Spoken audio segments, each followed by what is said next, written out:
নতুন প্রজন্মকে হারিয়ে যেতে বর্ষার দেশীয় ফলের সঙ্গে পরিচয় করিয়ে দিতে অনুষ্ঠিত হয়ে গেল বাংলাদেশ ভ্যাসপা কমিউনিটির ব্যতিক্রমী এক ফল বাহার উৎসব। সকালে রাজধানীর স্কার্টন গার্ডেনে অ্যাবাকাস সেন্টারে দেশি বিদেশি প্রায় 50 প্রজাতির ফল দিয়ে এই অনুষ্ঠানের আয়োজন করে বিভিসি।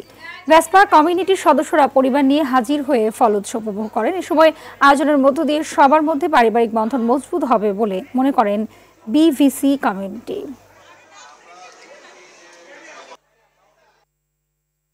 কাউ ফল আছে, এইটা নতুন প্রজন্মের এরা আসলে চেনে না, তো এই যে পরিচয়টা হচ্ছে আমাদেরও ভালো লাগছে। আমি আমার বাচ্চাকে নিয়ে এসেছি এই জিনিসটা দেখানোর জন্য। এসে বাচ্চারা ফলগুলো চিনছে, দেখছে।